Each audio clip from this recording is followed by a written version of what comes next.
too often CEOs and leaders and owners think about the HR department like, oh, it's over there. They think about talent recruitment as a solution to a problem, as opposed to a offensive move to move the ball down the field faster and crisper and stronger.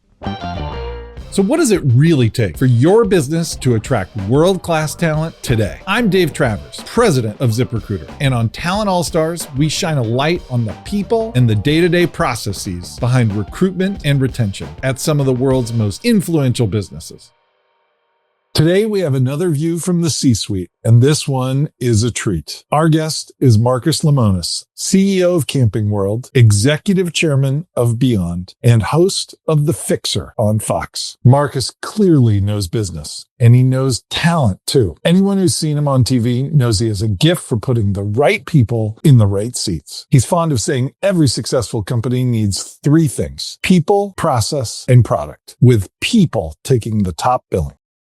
I've lived this mantra my whole life, but I think it's important to really tell you that I landed on people being the most important thing after living a period of my life where it wasn't. And I noticed that my level of success as a human, forget about as a business person, my level of success as a human, and then secondarily as a business person, was hampered by my lack of focus or my lack of understanding. And I'm talking about in my early 20s, mid 20s, where you think you know everything. And the more that I have ingrained myself into really making people the center of everything, oddly enough, the businesses that I'm involved with just do better. And the hardest thing, I think, for leaders, I run two public companies today, which I think I'm the only person in America today to be the leader of two publicly traded companies at the same time.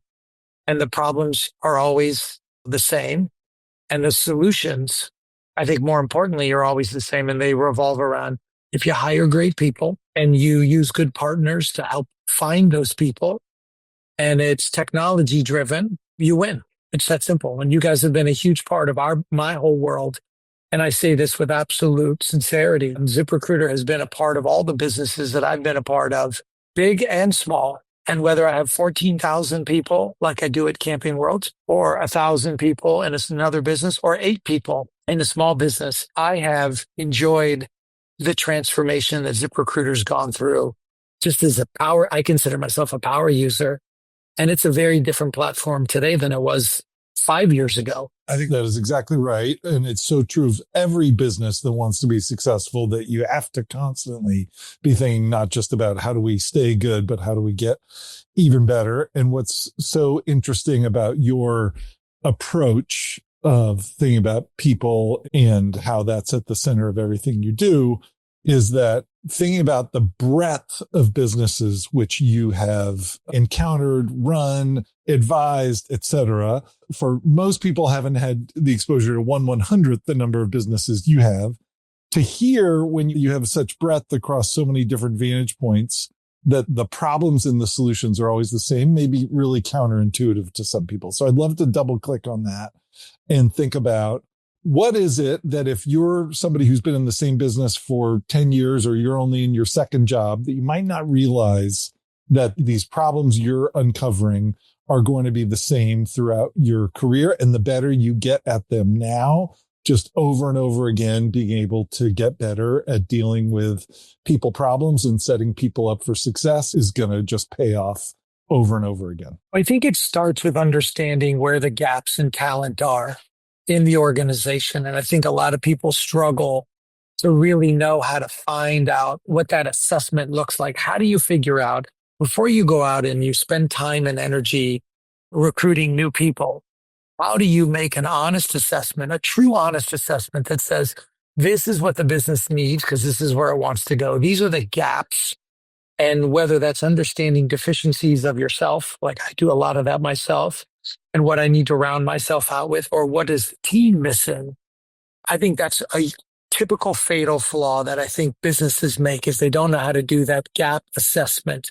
And what am I missing and what am I looking for? I think the second thing that I continue to find, big or small businesses, is once I make that assessment, am I willing to invest the time and the money to hire people that are going to challenge the existing sort of culture, challenge the thinking. And are you looking to bring in people that just say yes?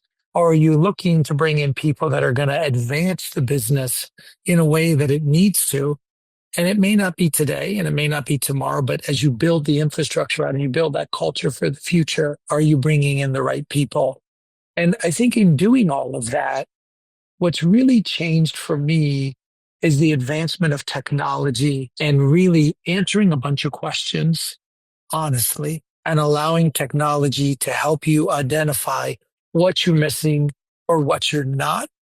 And coming out of the pandemic, where labor was a very difficult thing to find in any realm, in any business. You could have a restaurant, you're looking for a server, and you could have a technology business and looking for a coder. It's been very difficult prior to the last 24 months to find the right people because the labor market is tighter than I think the media would like to tell you that it is. I think that a lot of people have gone through that. And I think a lot of people can identify with the notion of there being a gap. But what to do about the gap and where people in technology play a role in filling that gap? How do you build up the pattern recognition or the confidence to say, how do I go from that pit in my stomach that I know I have a gap to how do I fill that in with the right people and the right technology? This is a terrible analogy, so forgive me in advance. But, when you're single as a human, like when you don't have a mate of whatever kind, you're always looking. And you're always open to the idea, at least if you have a good head on your shoulders, you do. And I think about running a business the same way. There is never a beginning and an end to recruiting. Recruiting is something that every leader, every manager, every business owner should be doing every single day, even if he feels like he doesn't have any needs. Because I think the willingness to acknowledge the necessity to upgrade or to advance or to try new things or to bring in new people isn't like you don't start the project on Tuesday. You hire somebody because AI matching sets you up on Wednesday and then you do interviews on Thursday and then you hire on Friday and then it's resolved. I think that it really I spend a lot of my time trying to find people that can help any part of the business that I feel isn't at where it should be. And then once I reach that point, I say to myself, well, is any part of the business really exactly where it should be? No, every part of the business, any business and any part of the business needs to advance, needs to grow, needs to learn.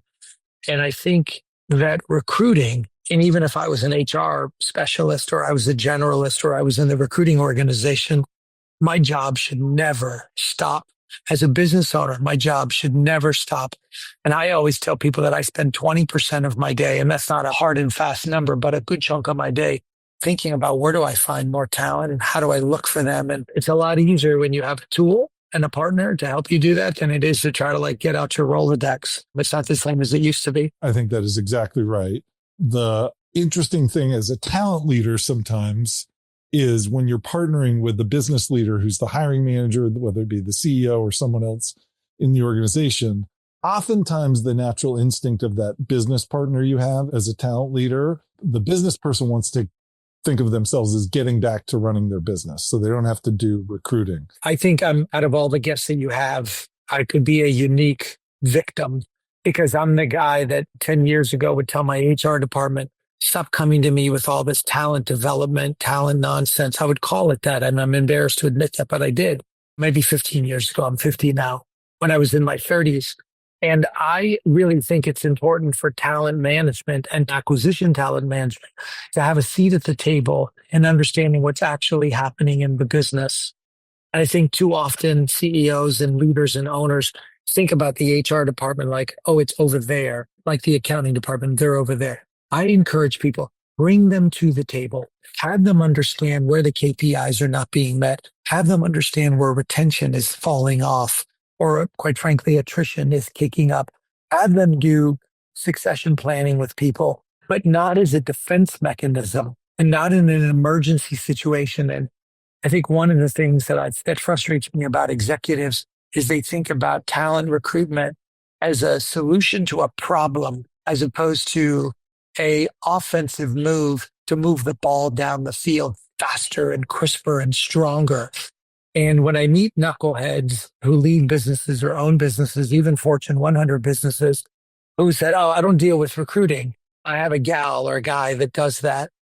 My first comment to them is, so you're not involved in understanding the culture that you're trying to create, and you're not involved in understanding what risk you have every single day that you wake up that somebody could leave and that you're just going to solve and fill that gap after they leave. I like to put the HR team at the table just because I feel like they can advance the business faster. Could be wrong, but it's worked for me. No, I think that's exactly right. But I think some HR leaders and some talent leaders feel like they have to push to get that. And so you spoke of knuckleheads. You're lucky you have one right here to coach right now. So if I'm an up and coming talent leader and HR leader, and I go to my boss, I'll go to my business partner and say, you got to put me at the table. I got to hear the KPIs. I got to understand the culture, put me there so I can pay off. How do I make that as a talent leader an instant payoff for that boss who says, okay?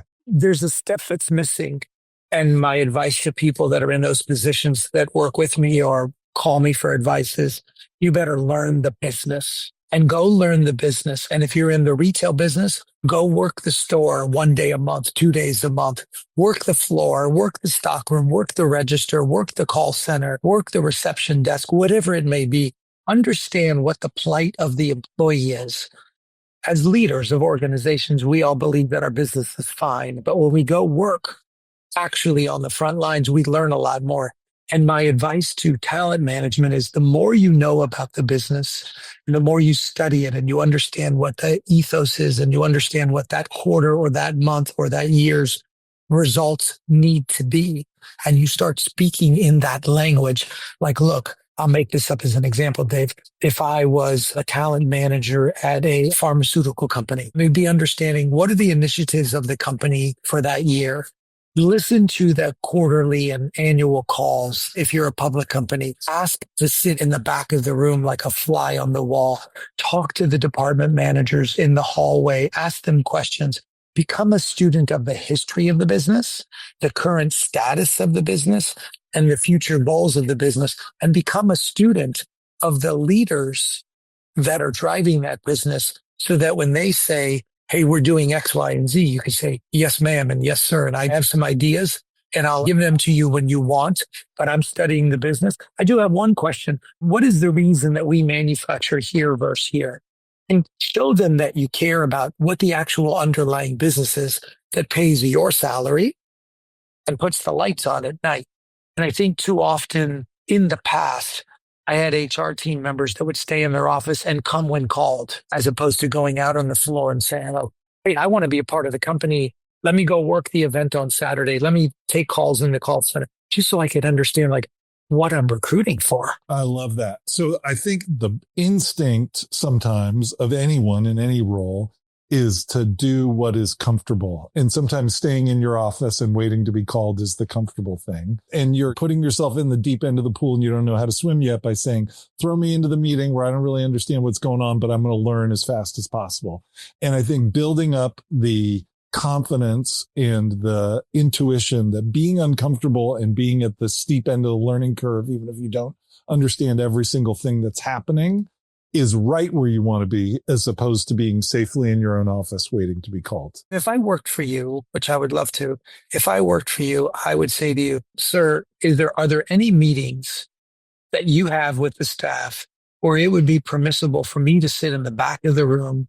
I won't say anything. I won't discuss anything, where I could just learn and understand how we're doing and how I can be helpful. And there may be moments where you say, no, I'm sorry, that's not possible. And there may be moments where you're like, hey, yeah, that seems fine. I would say, is it permissible for me to dial into our earnings call? You know, the answer is yes, you have the phone number. But I just want to make sure that what I'm telling potential hires or any existing employee that has any issues, I want to be able to know more about the business. So when someone comes in my office and complains about something, I can say to them, hey, don't be tone deaf. The world is a weird place and we're having to do certain things because it's good for the company. I think the more you can know, the more you can defend and the more you can endorse. And that's really what a talent manager's job is, to endorse and support the messaging and the ethos of the leadership. Now, obviously, if there's things that aren't kosher, that's fine. But you're not there to have your own agenda. You're there to support the leadership's agenda and be part of their administration. I hate to bring it to politics, but they're the administration. It's an office. Your job is to support the administration and the administration's policies. Administration CEO, it's the same. It's interchangeable. And the way you phrase that, as you hypothetically came into my office to ask me to sit in a meeting, is so great because you didn't make it just about it would be a favor to me or this is what I want for my talent development. You explained, I'm going to be better at my job and here's how, by having this context that if you offer me a seat at the back bench so I can sit in and learn, that and then all of a sudden you're clearly making it about the company. This isn't just about, hey, I'm a junior person, but I want to sit in the big room just because I think that would be cool. Yeah.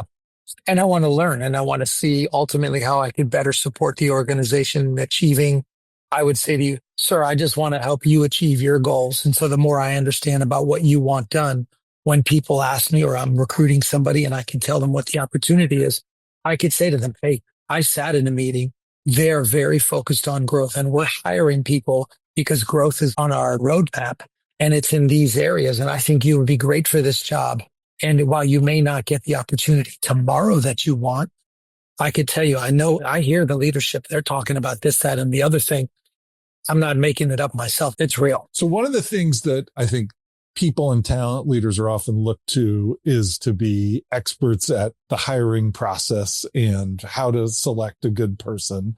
You've assessed lots of different people, both as a hirer yourself across running 2 different public companies and all the other different businesses you've had consulting and other arrangements with.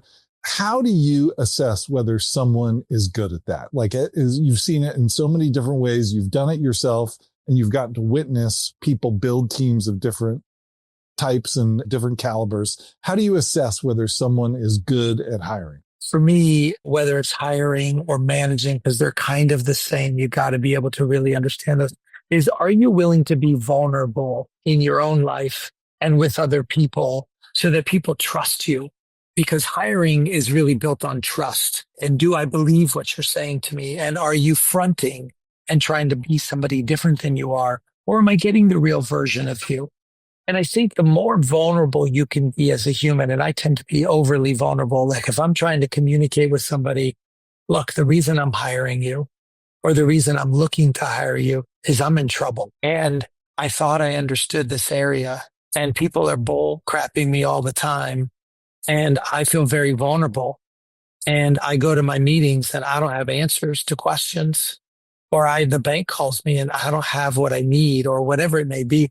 And I like acknowledging to people that I need them. And when you can't be vulnerable yourself as a hiring manager or as a recruiter to say to people, we need you at our company. We have gaps and we think that you could really fill something that would make us much better. And we also think that there's things that you could learn that I'm sure you want to learn that you never thought you could learn. And I'll say to people all the time, if you come work with me, I know it's a gamble and I know things are going to change constantly, but I'm going to learn from you and you're going to learn from me. And hopefully we're together for a long time. But if we're not, you're going to be so much smarter when you go somewhere else. And so am I. So in the interim, we can help each other. You have to be able to acknowledge that you need that person. That's the key for recruiting in me is that you have to be able to say like, I need you. Well, what do you need me for? Do you need me to bus tables? Actually, yes, I do. Because my Yelp reviews have not been great. And my family is relying on this business. It's the second generation. I feed my kids and I do all these things. And I haven't found somebody that can make the customer experience better yet. And I'm hoping that leads to better results on the Yelp or whatever review it could be. And I'm hoping that leads to more customers and that leads you to more tips. And then you could become a shift manager. So I could take you through that process, but it still required me to say, I have a problem and you're the solution. And people want to be wanted. People that are looking for a job want to be wanted. Even if this is maybe the most important thing, even if you know they don't have a job, even if you know they're in trouble financially and need that job, you should never as a hiring manager ever exploit that situation, but rather make yourself vulnerable, make them feel wanted and loved, because the loyalty that you'll get from that person for giving them a chance when nobody else would, when things aren't so good, they'll do anything for you. anything. Amazing. Marcus, we always end these episodes by doing a rapid fire round. And usually the scenario is you imagine you're grabbing a cup of coffee and all of a sudden the CEO walks up. You are the CEO. So I want you to imagine instead, exactly right, that you're at an investor conference and you're grabbing a cup of coffee, which is something you and I have both done. And an investor comes up to you who's a shareholder of Camping World or Beyond or some other business of yours and says, Marcus, I struggle with how to evaluate the talent of companies. As I go and visit companies, as I go and see the operations and go to like look and feel what it's like to be in the store or whatever the operational, how do I get better at assessing what the talent is like and what the talent matches to that company's strategy? Well, the first is tenure. Tenure matters. No matter what anybody tells you, tenure matters. But the journey that team member had during their tenure also matters because it tells me if the company understands succession planning and are people self-motivated to do that. And so if you visit one of my stores or you call my call center, I would encourage you to ask the team member how they feel about the company. And I would ask that if I'm going to give you this information, that I only ask that you follow back up with me and make sure that you definitely follow back up with me if the information was bad. And I want to understand from you, because you're my eyes and ears on the ground. Not everybody's going to tell me the truth. We have people here that have been with here 20 years. We have people that have been here 20 days, and we're not a perfect company. And you should assess talent by understanding how does that location do? How long has that person been there? What's their journey like? And what hopes do they have for themselves? And do they see themselves at the company 5 years from now? You can take average talent and make them superstars, and you could take superstars and they never make it in your company. So the culture matters, Mr. Investor. The culture matters that we create. And in our HR organization, I've tasked them with doing more than just discipline and more than just recruiting. They're responsible for succession planning. They're responsible for training. They're responsible for career development. They're responsible to deal with people when they have a personal crisis. They're responsible for all of that. So ask people how they feel. But you have to promise me that if they tell you they don't feel good, you come back to me so that I understand how to deal with that, because that's me getting fired. If an employee quits, I got fired by them. I want to share one story with you if I could. As a public company, I struggled when we first went public because I was like, what are people going to ask? How's it going to work? And I had one analyst that used to cover the company all the time. And he would go into stores and he would write up reports and take pictures and write things about what employees said. And you would get a handful of very excellent reports. And then you would get that one that crushed your stock by 4% that day because they said that this is bad and this is bad and this is bad. And a lot of CEOs and a lot of hiring managers and a lot of HR executives want to shelter investors, want to shelter people from the bad news. The bad news, truthfully, can get you terminated if it's really bad. But bad news not resolved is far worse than bad news known. And so if you are in the HR world and you know things are going on in the organization that culturally don't match, or hiring managers are circumventing you, that happens in my own businesses where they think they could get cute and go around and hire somebody and not follow the marks. You have an obligation to ensure that everybody knows about it, not because you're a tattletale, not because you're trying to get somebody in trouble, because you're trying to execute what the CEO asked you to do or what the owner asked you to do. And your job is to protect the other employees, protect the customer, and protect the owners. That is your job. By the way, it's in that order. If you really love doing your job as a hiring manager, every single business that's out there, doesn't matter what it is, from ZipRecruiter to Pfizer, from Target to Beyond, whatever it may be. Our job is to have our people serve the customer. And I've said this on many occasions and we'll end on this question with this answer. The employee is the most important person in the company, and it's more important than the customer. And I've been scolded many times, but you can't say that the customer is the most important. And my response is, the employee is the most important because they determine what happens with the customer. And if the employees are unhappy, but the customers are happy, you probably aren't making any money and you have high turnover. If the employees are happy, by definition, or the most part, the customers will be happy as well. Marcus Lemonis, CEO of Camping World, executive chairman of Beyond, and host of The Fixer on Fox. It is very clear why you're a talent all-star. Thank you so much for being on the show today. And thank you to ZipRecruiter for all the work that you guys do to democratize hiring. And you've leveled the playing field for that one person, given the unknown hero a chance for an interview that otherwise would not get a chance. And I told my wife, because I'm married, I have no kids, I want to end my life knowing that I gave somebody a shot when nobody else would.